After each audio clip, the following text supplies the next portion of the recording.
जय श्री कृष्ण। सबको मेरा नमस्कार। मैं डॉक्टर साधना कामतकर इस वीडियो में भगवत गीता का 12वां अध्याय बताने जा रही हूँ। उसके बारे में हम बात करेंगे। 12वां अध्याय का नाम है भक्ति योग।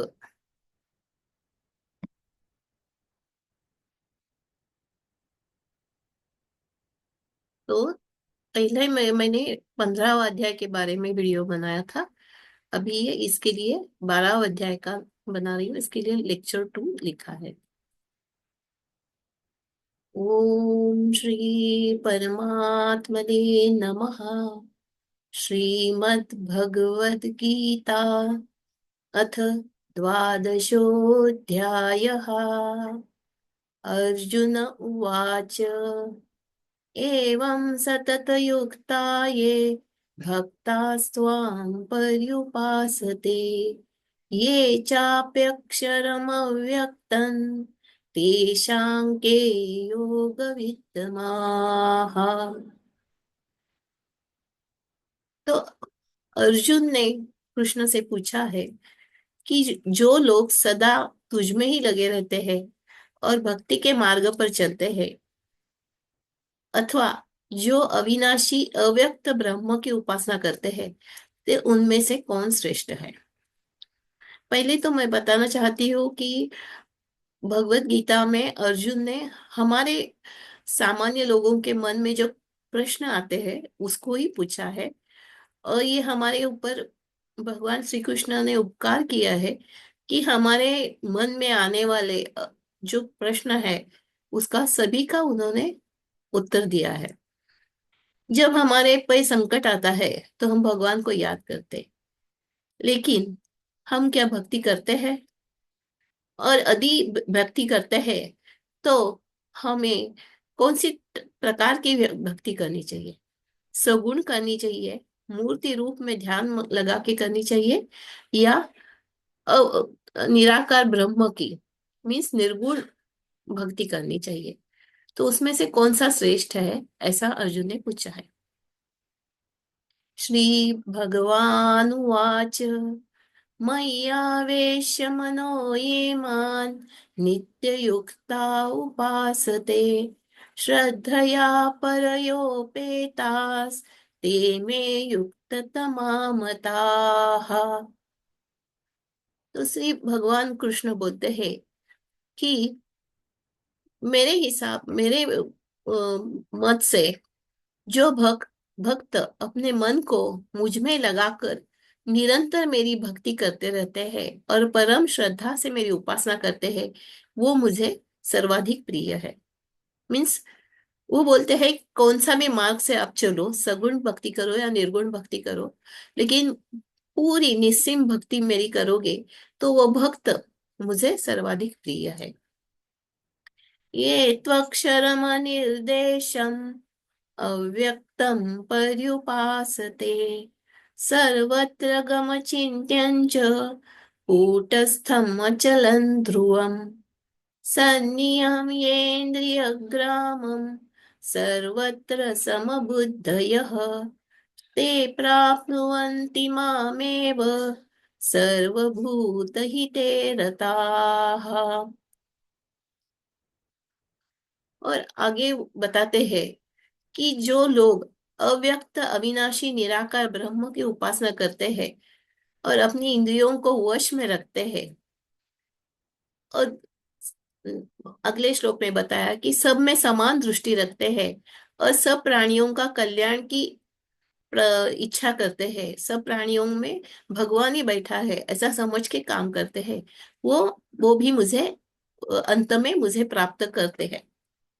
मैं चाहे सगुण भक्ति करो या निर्गुण भक्ति करो, वो दोनों मेरी तरफ आते हैं और मुझे प्राप्त करते हैं।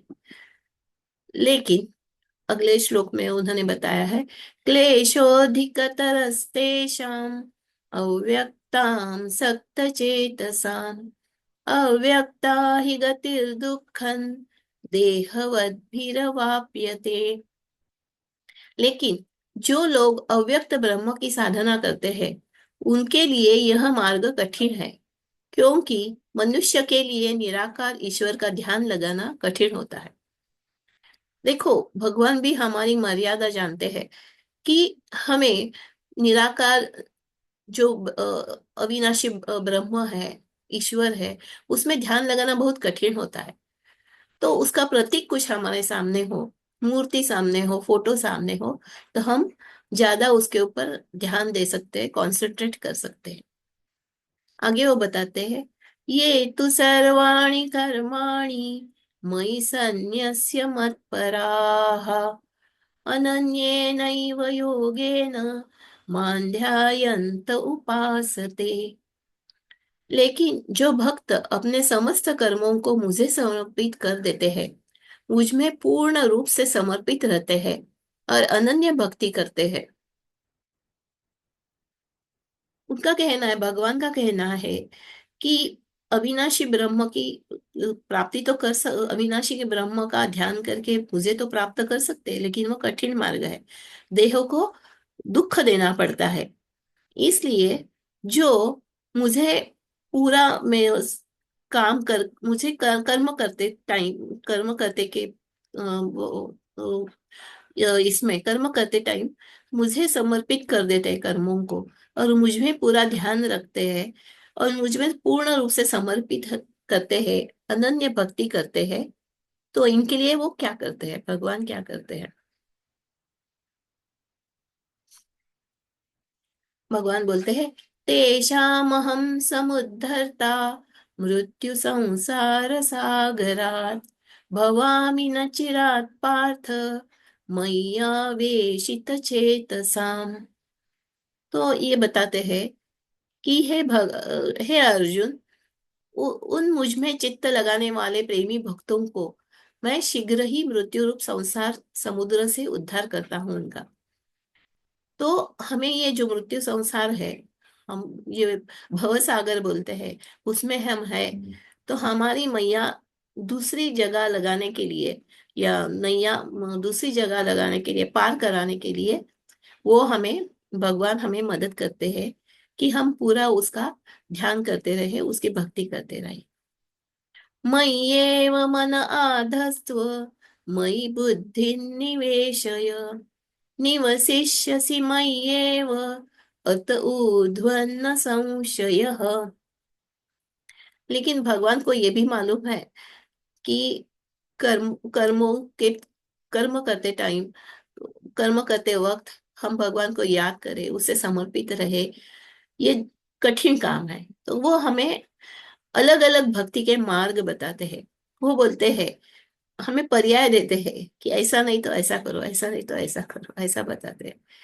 तो बोलते हैं कि मुझ में मन को लगा और मुझ में ही बुद्धि को लगा, उसके इसके उपरांत तू मुझ में ही निवास करेगा, इसमें कोई भी संशय नहीं है। मैं सतत तुम मेरा ही ध्यान करोगे, भगवान का ध्यान करोगे, तो मैं तुम हम तेरे मन में भगवान को बसा दो, तो भगवान के घर में भी तुम बस जाओगे, ऐसा बताते हैं। अथ चित्तं समाधातुं न शक्नोषि मयि स्थिरम् अभ्यासयोगेन ततो मामिच्छाप्तुं धनंजय। लेकिन सपोज वो नहीं हम कर सके, पूरा ध्यान उसकी तरफ नहीं दे सके, उसको मन में नहीं बिठा सके, तो क्या करने का? यदि तू अपना मन मुझ में स्थिर नहीं कर सकता, तो अभ्यास के द्वारा मेरे पास आने का प्रयास करो, प्रैक्टिस करो। यदि तू मन को मुझ में अचल स्थापन करने के लिए समर्थ नहीं हो, तो हे अर्जुन, अभ्यास रूप मीन्स कौन सा अभ्यास, कौन सा रहेगा? तो भगवान के नाम ले लो, गुणों का श्रवण कीर्तन मनन, वो नवविधा भक्ति जो बता गई है, पूजा करो, अर्चना करो, जप करो, भगवत प्राप्ति के लिए उसका शास्त्रों का, ग्रंथों का पठन करो, इत्यादि गोष्ठी करके हम अभ्यास बना के रहेंगे, हर रोज वो करते रहेंगे, तो हम भगवान को प्राप्त कर सकते हैं। प्राप्त होने की इच्छा भी हमें मन में होगी, पर हम उसे प्राप्त भी कर सकेंगे। वो भी नहीं हो सका, हम अभ्यास भी नहीं कर सके, तो क्या करने का? वो भी भगवान बताते हैं। अभ्यासेऽप्यसमर्थोऽसि मत्कर्म परमो भव। मदर्थमपि कर्माणि कुर्वन् सिद्धिमवाप्स्यसि। यदि तू अभ्यास भी नहीं कर सकता तो मेरे लिए कर्म कर। इस प्रकार कर्म करते हुए भी तू पूर्णता मुझे प्राप्त करेगा। सपोज आपको टाइम नहीं मिल रहा है भगवान की पूजा अर्चना करना, ग्रंथों का वाचन करना, तो क्या करने का? तो वो अभ्यास करने को नहीं हो सक रहा है, तो जो कर्म करते हैं, तो उसके लिए भगवान के लिए हम कर्म कर रहे हैं, अपनी ड्यूटी तो कर रहे हैं, लेकिन वो भगवान ने बताया है इसलिए हम भगवान का दास बन के वो कर्म कर रहे हैं। इस प्रकार से कर्म करो तो भी हम भगवान को प्राप्त कर सकते हैं।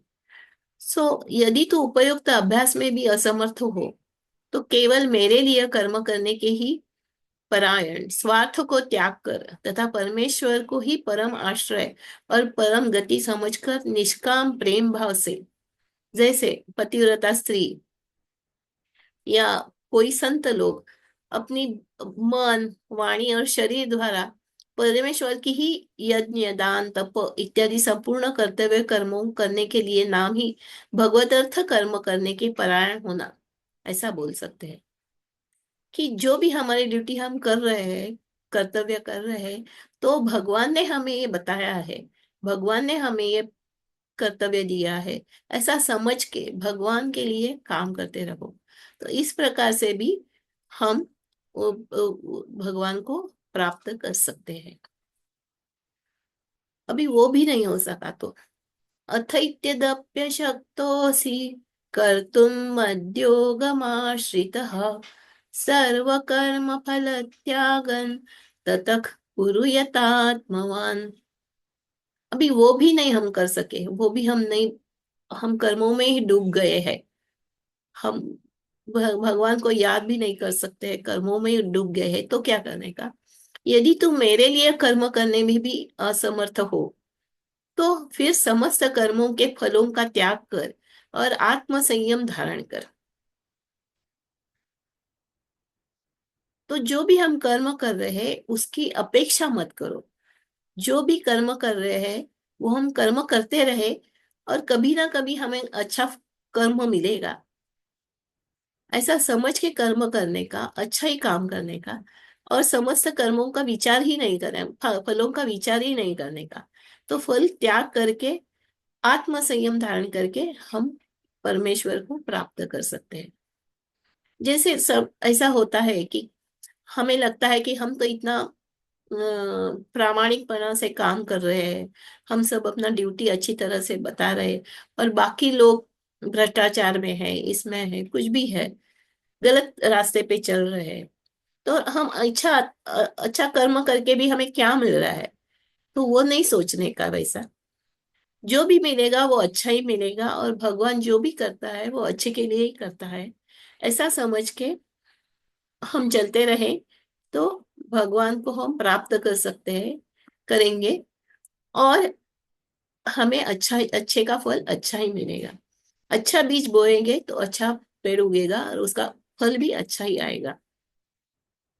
करेले का बीज बो के आपको तो करेला ही मिलेगा, वहां आम तो नहीं लगेंगे। तो इस तरह से अपना अपना कर्म करते रहो, फल की अपेक्षा मत करो, और इसी रास्ते से चलते रहो, क्योंकि श्रेष्ठता की भी सीढ़ियां भगवान ने बताई है। श्रेयो हि ज्ञानमभ्यासात् ज्ञानात् ध्यानं विशिष्यते ध्यानात् कर्म फल त्यागात् शान्तिरनन्तरम्। तो भगवान बताते हैं कि अभ्यास से ज्ञान श्रेष्ठ है, ज्ञान से ध्यान श्रेष्ठ है, ध्यान से कर्म फल का त्याग श्रेष्ठ है, और त्याग से तुरंत शांति प्राप्त कर होती है। जैसे मर्म को न जानकर किया हुआ अभ्यास, वो तो ज्ञान से श्रेष्ठ ही है।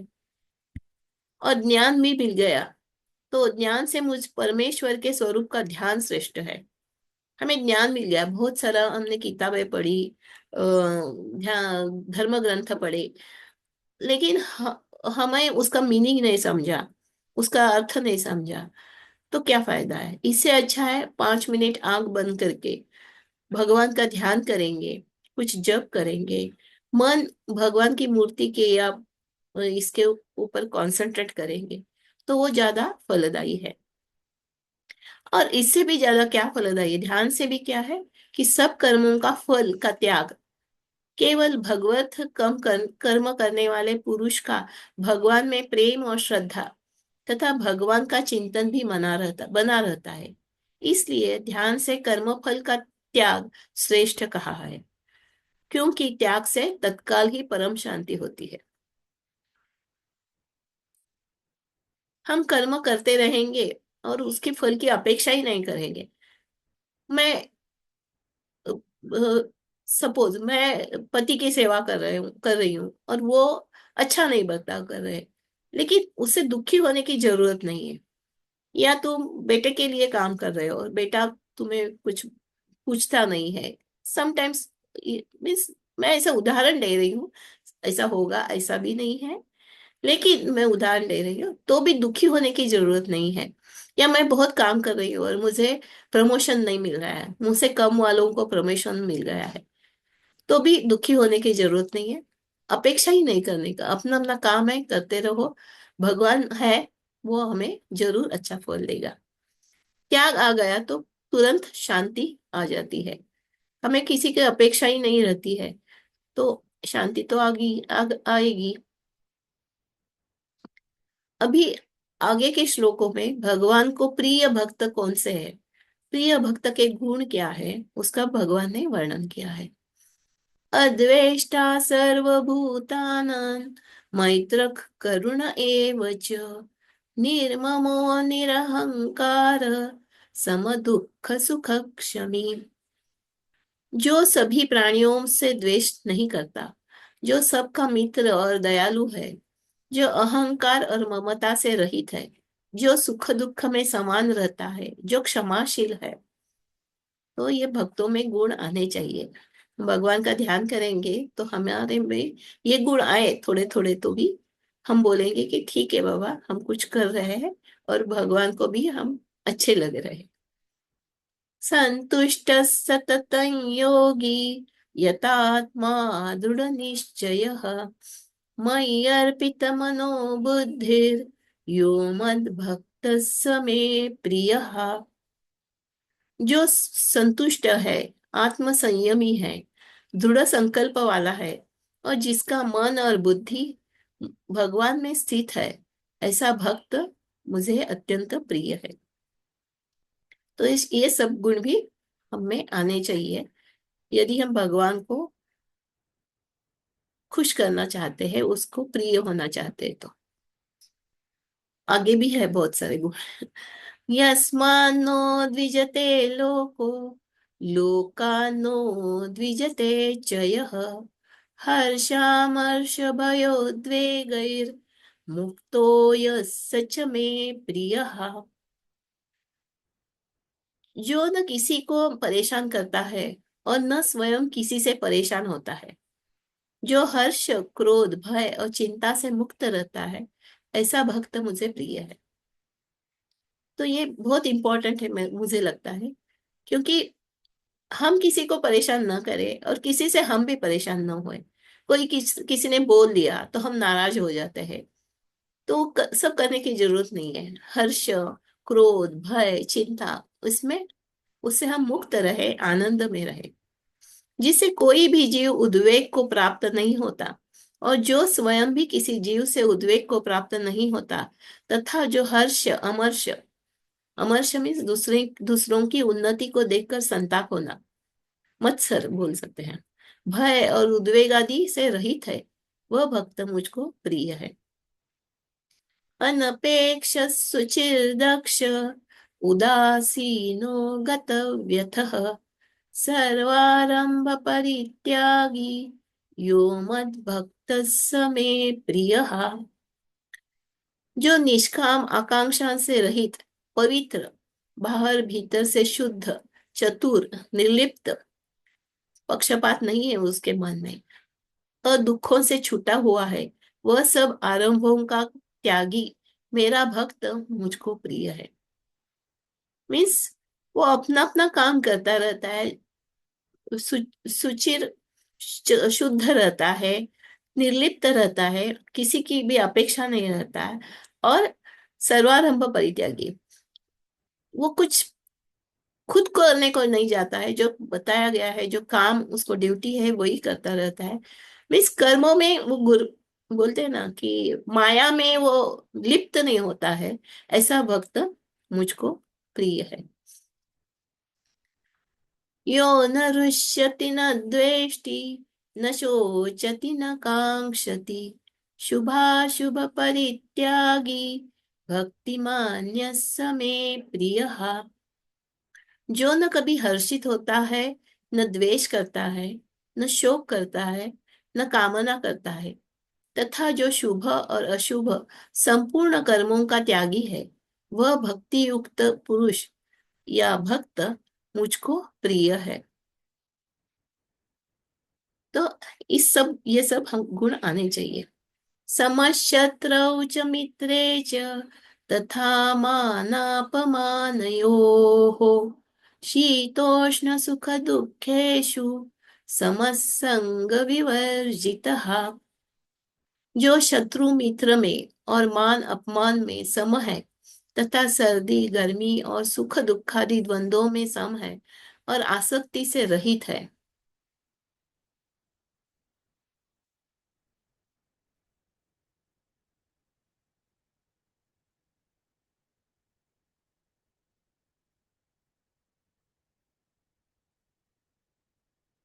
और जो तुल्य निंदा स्तुतिर, सॉरी, तुल्य निंदा स्तुतिर मौनी, संतुष्टो येन केनचित्, अनिकेत स्थिर मतिर्, भक्तिमान में प्रियो नरः। जो निंदा स्तुति को समान समझने वाला, मननशील, और जिस किसी प्रकार से भी शरीर का निर्वाह होने में सदा ही संतुष्ट है। अनिकेत का मतलब है जिसका घर नहीं है, तो उसको निर्वाह की, घर की कोई चिंता नहीं है, और अपने स्थान के लिए, रहने के स्थान के लिए भी उसमें ममता नहीं है, आसक्ति से वो रहित है। वैसा स्थिर बुद्धि भक्तिमान पुरुष मुझको प्रिय है। ये तु धर्म्यामृतमिदै, यथोक्तं पर्युपासते, श्रद्धधाना मत्परमा, भक्तास्तेतीव मे प्रियाः। जो लोग इस अमृत तुल्य धर्म का पालन करते हैं, श्रद्धा से युक्त रहते हैं, और अनन्य भक्ति करते हैं, वो मुझे अत्यंत प्रिय है। परंतु जो श्रद्धा युक्त, वेद शास्त्र महात्मा और गुरुजनों के तथा परमेश्वर के वचनों में प्रत्यक्ष के सदृश विश्वास का नाम श्रद्धा है। श्रद्धा मीन्स क्या? तो वेद शास्त्र महात्मा गुरुजनों परमेश्वर के वचनों में विश्वास रखना, उसको ही श्रद्धा बोलते हैं।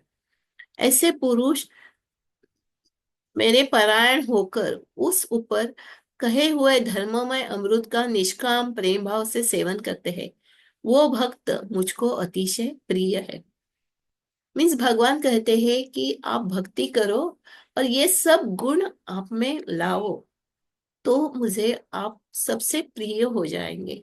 और आपको तो मालूम है, एक बार भक्त बन गए तो भगवान खुद उनकी सेवा में हाजिर होते हैं, उनको मदद करता है। अर्जुन ने सखा समझ के उसे प्यार किया, उसको भक्ति की, तो उसका रथ चलाया। संतों के भी हमने पढ़ा है कि संत नामदेव के यहाँ उन्होंने पानी भरने का भी काम किया। जनाबाई के लिए उन्होंने वो घर के काम में भी उसको हाथ बढ़ाया था उसका। तो ऐसा भगवान बहुत ही भक्तों से प्यार करता है, लेकिन हमें उसमें विश्वास रखना चाहिए, हमें उसके लिए काम करना चाहिए। तो हम कह सकते हैं कि ये 12वां अध्याय भक्ति योग में भगवान श्री कृष्ण कहते हैं कि सच्चा भक्त वही है जो निस्वार्थ, शांत, समर्पित और सभी के प्रति प्रेम पूर्ण है।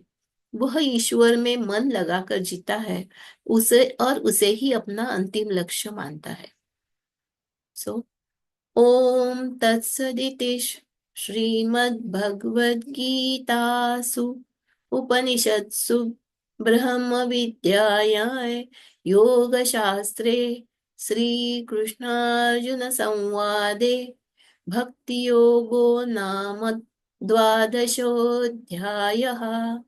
ओम श्री कृष्णार्पणमस्तु। तो इस प्रकार उपनिषद, ब्रह्म विद्या तथा योग शास्त्र रूप श्रीमद् भगवत गीता के श्री कृष्ण अर्जुन संवाद में भक्ति योग नामक 12वां अध्याय संपूर्ण हुआ। हरि ओम तत्सत।